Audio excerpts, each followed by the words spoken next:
nädal turgudel kätte on jõudnud 15. nädal aastal 2025 ja täna on esmaspäev, 7. aprill. Minu nimi ikka Urmas ja vaatame siis üle taas finantsturud, mida pöördulist siin siis toimumas on, et turud on üdini punased ja Trump on selle taga, kes tahab Ameerika jälle võimsaks muuta, aga tuleb välja, et kõigepealt tuleb siis võib-olla natuke lammutada, enne kui asjad paremaks saab. Igal juhul sellel teekonnal ta tundub olevat. Finantsturgudele see muidugi üldsegi ei meeldi. No loomulikult, kes veel kuulnud ei ole, siis eelmisel nädalal Trump avaldas oma tariifide poliitika nii-öelda. Ja seadis ta siis põhimõtteliselt kogu maailmale siin 10% tariifid ja lisaks veel tariifid siis nendele riikidele, kellel on USA-ga eelnevalt seatud erinevad tollimaksud.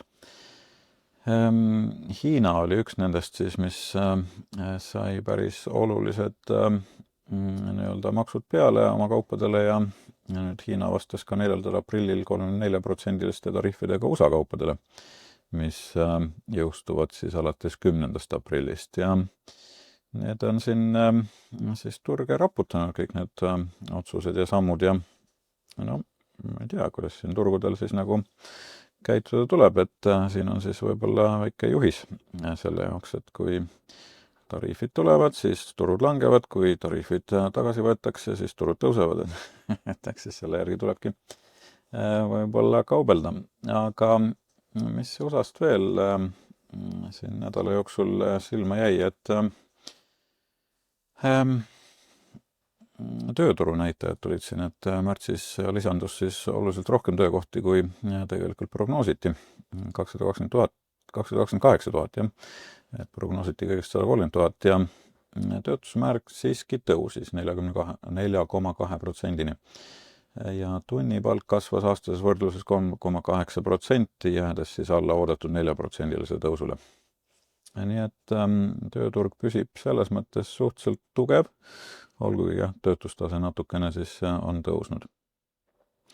Ja 10-aastaste USA võlakirjade tootlus langes 4,02%-ni, mis on madalaim tase siis viimase 6 kuu jooksul ja võlakirjaturud siis eeldavad nüüd 4 intressimäära kärbet Fedi poolt sellel aastal. No, eks näis selles mõttes, et Fedi esimees Powell võttis ka eelmise nädalal sõna ja tegelikult oli ta üsnagi sellise mornitooniga, et selles valguses, siin nende tariifide valguses on situatsioon muutunud väga keeruliseks, et see ühest küljest survestab inflatsiooni kasvu, aga teisest küljest pidurdab majandust, et see on enam-vähem see sama nii-öelda stsenaarium, mida ma olen siin eelnevalt ka välja käinud, et tekib stagnatsioon, ehk siis majandus stagneerub, aga inflatsioon kasvab, et ja seda olukorda on väga-väga keeruline tegelikult ka nii-öelda lahendada. Aga tõenäoline on, et Fed ikkagi järgmisel istungil siis võtab juba mingisugust suuremaid samme ette, nii et see mai istung saab olema üsnagi oluline jälgida. Nafta hinnad ka on siin langenud päris oluliselt, et täna siis lõpuks kukkusid ka alla $60 barrelist. Et nafta hinna puhul ka siis Trump on väga olulist rolli seal mänginud, et tema soov on siis nafta hinnad hoida madalal ja seeläbi siis ka majandust elavdada ja inflatsiooni taltsutada, et no, selles mõttes tal nagu jällegi asjad toimivad. Rahvusvahelised turud, kõik enamus on siin täna hommikul olnud siin suures miinuses, et Jaapani Nikkei näiteks langes kohe avanemisel siin 6% ja siis ka kauplemine peatati ajutiselt. Inglismaa turg siis Londoni börs ka kukkus pea 6% ja USA turudki avanesid siin miinusega, et eks me vaatame neid asju kohe ka. Siis mis veel, et kasumiprognoosid kusjuures püsivad siin suhteliselt ikkagi tugevad, ütleme nii, et kuigi see tariifide mõju ilmselt avaldab survet ettevõtete kasumimarginaalidele, aga siiski tundub, et see väga nüüd suuremaid ettevõtteid siin raputama ja võib-olla ei hakka, et selle koha pealt püsib nagu positiivne foon.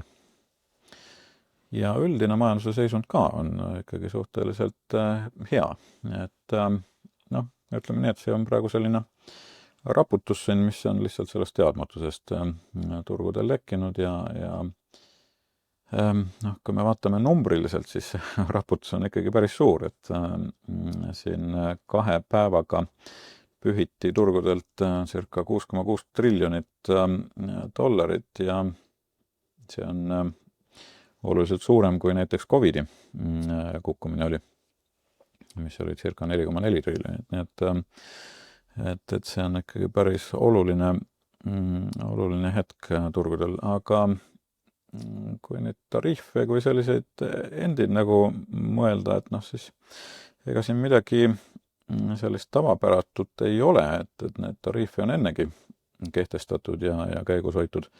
Lihtsalt meie põlvkond seda ei mäleta, et seda ei ole väga ammu enam olnud sellisel moel. Aga siin graafikul on näha, kuidas siis USA ajaloos näiteks on neid eelnevaltki rakendatud ja eks ta muidugi on siis majandust ka vastavalt kõigutanud, aga praegusel hetkel siis nagu me näeme siin väga, väga pikalt on olnud selline stabiilne periood, eriti just peale teist maailmasõda, et ei ole oluliselt siis sellist kaubandussõda nagu peetud, et nüüd me oleme ikka päris tõsises kaubandussõja faasis tegelikult, rahvusvaheliselt. Hiina turg ka kukkus siin hommikul päris kõvasti, et circa 13,74% siis. Ja sellist kukkumist ei ole nähtud alates 5. juunist 1989. Et väga olulised liikumised ja nagu öeldud, Nikkei ka siis kukkus. Aga mis nagu siin veel õli tulle valab, et Jim Cramer, keda siis võib alati võtta nagu sellise vastandliku sõnumi toojana, et kui tema midagi ütleb, siis turud tavaliselt vastupidi ka käituvad ja kahjuks tema ütles siin pühapäeval, et ei ole põhjust paanikaks. Siit võib siis välja lugeda, et on põhjust paanikaks. et tavaliselt nii ta kipub olema, et Jim Cramer siis ütleb midagi ja siis turud käituvad hoopis vastupidiselt. Et eks näis. Trumpi enda sõnum oli see, et tema ei taha, et aktsiaturud langeksid, aga vahel tuleb seda teha, et see on nagu kibe rohi või ravim, mida tuleb võtta. Nii ta siis on, eks me siis peame sellega siin elama. Nii et, aga vaatame nüüd natukene teise pilguga, et vaatame krüptoturge. Et Bitcoin on saanud päris palju kõlapinda ja Bitcoin tegelikult ei ole nii olulisel määral nüüd ka korrigeerunud, et loomulikult ta on korrektuuri faasis praegu, aga siiski on siin ka selliseid huvitavaid uudiseid viimasel ajal olnud, et näiteks IMF on siis lisanud Bitcoini nende enda reservidesse ja veel tuli siin uudiseid, et siis Araabia Ühendemiraadid on hakanud ka Bitcoini strateegilist reservi looma, ostes circa 500 000 Bitcoini, et selliseid uudiseid tuleb nagu ühelt ja teiselt poolt, et ja ka kaasa arvatud USA ise ju, eks ole, et on hakanud seda Bitcoini reservi looma. Nii et selles mõttes see võiks olla kõik toetav ja kui me vaatame kogu globaalset raha reservi, et siis Bitcoin moodustab tänasel hetkel circa 1,3% globaalsest rahast, ja seda siis märtsi seisuga. Et vaikselt ikkagi võtab nagu kandepinda. Et selles mõttes jah, tasub ehk mõelda, võib-olla see on midagi, mida on tulevikuks ikkagi tarvis ja võib-olla sellega ei ole veel Bitcoini tsükkel oma lõppu leidnud siin. Et kes tahab, läheb, kuulab siis minu Bitcoini ülevaadet Patreonis. Mis siis mis siis siin nagu graafiliselt välja paistab, et nagu me näeme, kõik on hästi punane, et ei ole siin midagi ilusat. Kuidas prognoosidega läks, et pöördepunktid pidasid selles mõttes paika, et siin viimane, mis oli 26. märts, et see väga ilusti siis viitas järjekordsele turupöördele. Nüüd uus pöördepunkt on iseenesest täna. Et vaatame, mis siit siis välja kujuneb. Prognoosiga läks ka väga hästi, et hinnaliikumine vägagi kõnetas seda, mis eelmine nädal sai välja käidud ja põhimõtteliselt hind järgis prognoosi või kuidas seda võtta. Kui me nüüd tunnisgraafikut vaatame, siis S&P puhul jah, siit tuli see varajane signaal tegelikult juba teise õhtul ära, aga siis lõplik CMS-signaal tuli 3. varahommikul ja sealt siis algas see suurem langus. Kulla puhul ka üldiselt kõnetas päris hästi, et enam-vähem nii ta siis välja mängis siin. Ja kulla puhul ka siis need CMS-signaalid ühetunnisel graafikul vastavalt välja toodud. Ja Bitcoini puhul jällegi see prognoos läks pahupidi, et üritan seda siin ikka paika saada, aga kipub ta olema siis ikkagi tagurpidi, et aga sellegipoolest, kui ta nüüd pöörati siin õiget pidi, siis ta vägagi kõnetas jällegi Bitcoini hinnaliikumist, nii et selles mõttes töötab küll. Ja uue nädala prognoosid on nagu ikka saadaval siis Patreoni kanalil turutrendid ja kindlasti siis tule ja liitu minu kogukonnaga, kui soovid nendest ka osa saada.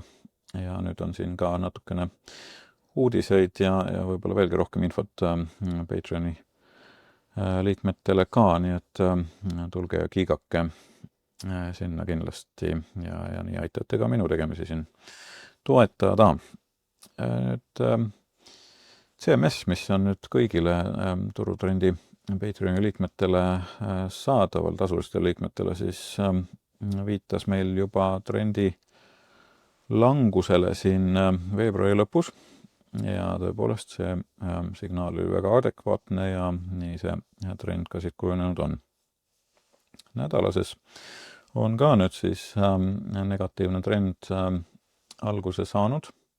Signaal on siin juba jõus 2 nädalat tagasi. Ta siis tuli esimest korda, nii et jällegi vägagi adekvaatne ja igati abiks olnud.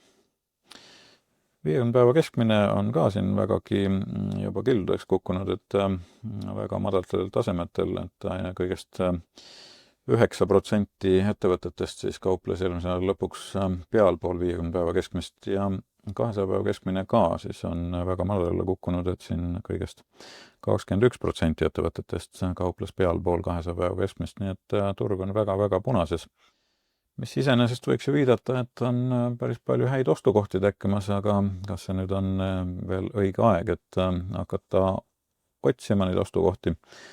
Et võib-olla siin on näiteks abiks minu CMS-indikaator ja seal siis ka ülevaated erinevatele tasemetele juba Patreonis üleval, kus ma teen päris põhjaliku ülevaate erinevatest indeksitest ja ka aktsiatest.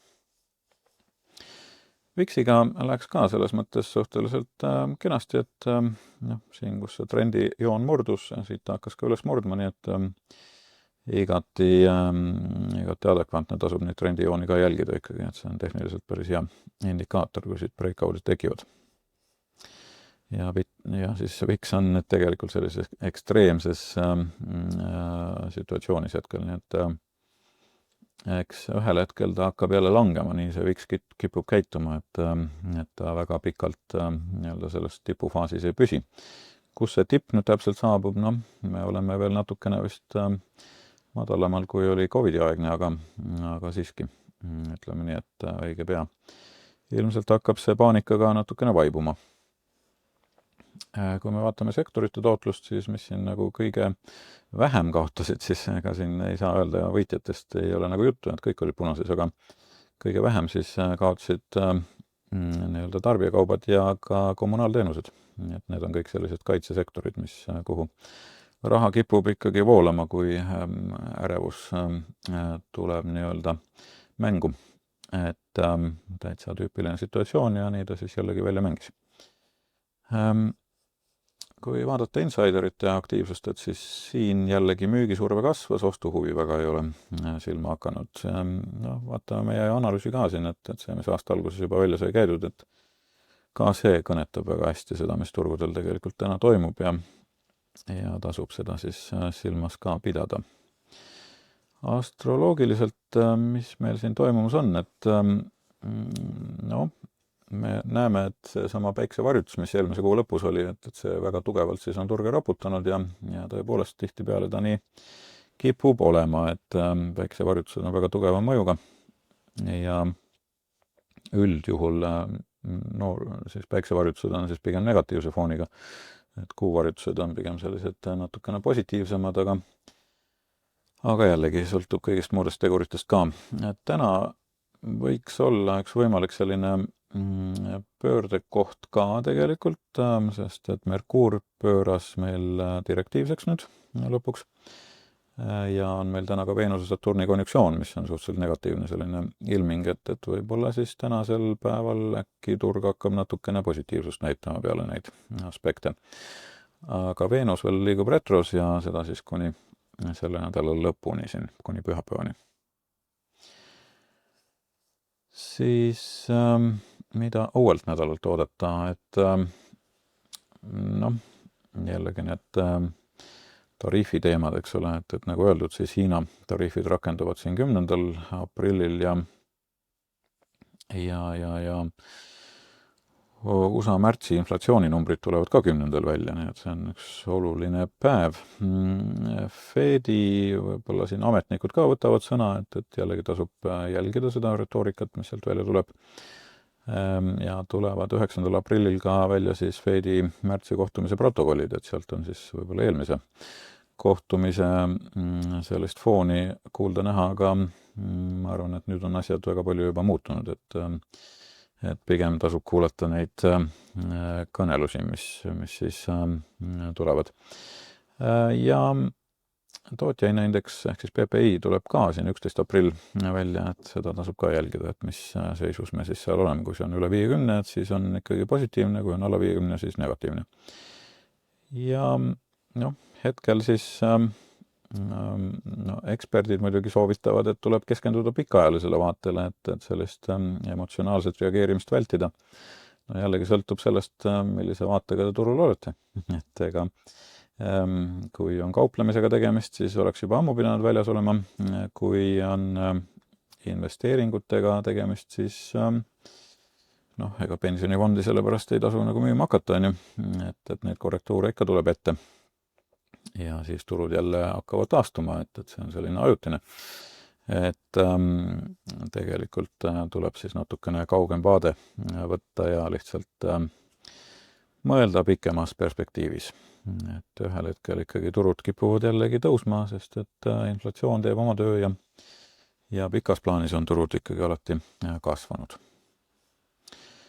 Sellel nädalal ka nüüd siis majandus- või kvartali tulemustest siin võib-olla viimane lõpp on nüüd käes, aga meil algab ka uus hooaeg nüüd reedel ja seal nagu ikka siis pangad on esimeste seas, et JP Morgan, Wells Fargo ja BlackRock on võib-olla need, mida siis tõsisemalt jälgida. Aga nädala esimeses pooles, mis siin veel võib-olla on oluliselt, Delta Airlines, Levi Strauss, Kalmar Main ja RPM on siis võib-olla sellised, mis tasuvad jälgimast, võib-olla CarMax ka, mis on siis neljapäeval. Et igal juhul kalender siin ees siis. Ja vaatame korraks graafikuid ka siin mõnes vaates, et siit on siis näha Spiderid ehk siis SPY, et täna avanes veel käpiga allapoole ja nüüd on siis veidikene hakanud üles bouncima, mis on suhteliselt positiivne ilming iseenesest. Kui me vaatame Tallinna turgu, siis Tallinna turg ka täna ehmatas ikka päris kõvasti, käis päris alla ära, nüüd on tagasi tulnud, eks ole. Et selles mõttes väga huvitav küünal iseenesest, et see võib viidata ka tegelikult võib-olla turu edasisele tugevusele, olgugi, et ma olin natukene kahtleval seisukohal, kas see Enefit Greeni müügiuudis nüüd oli piisav, et turgu jällegi üles äratada, aga võib-olla oli. Tasub igal juhul jälgida, kuidas see nädal siis kulgeb. Ja Londoni börs on siin suuremas languses sarnaselt USA-ga ja ka Saksamaa hakkas lõpuks nõrkust näitama, nii et need on siis sellised ilmingud, mis siin praegu välja paistavad ja kuld ka korrigeerub nüüd siis lõpuks, kas nüüd siis on siit tipp leitud, et see on siis see suur küsimärk, jah. Ja vaatame naftat ka, nafta nüüd tegi siin päris tugeva põhja, et alla $60 isegi barrelis langes. Hetkeseisuga siis natukene on taastuma hakanud, et siin on võimalik siis turupööre ka toimumas selle koha pealt nüüd. Ja Bitcoin näitab natukene rohkem nõrkust, kui tegelikult oodata oleks võinud, et siin on võimalik selline võib-olla siis põhja leidmine võib-olla alles aprilli lõpupoole nüüd praeguses valguses, et vaatame, kuidas see tsükkel välja mängib, et igal juhul aprill saab olema ilmselt oluliseks pöördepunktiks nüüd, millal täpselt, see on siis see võtmeküsimus. Et selline ülevaade, kõik aktsiaülevaated ja lähemad prognoosid ja info on siis üleval Patreoni kanalil, nii et mina ootan teid liituma minu Patreoniga. Ja nüüd siis uudisena kõigile Patreoni tasulistele liikmetele on seesama CMS Indicator TradingView platvormil ka kättesaadav, nii et kui soovid seda omal käel katsetada, siis kindlasti tule liitu, aga see ei ole ainus põhjus, miks liituda, et seal ka täiendavat informatsiooni ja loodetavasti kasulikku infot teile. Mina aga tänan ja kohtume taas nädala pärast, kõike head!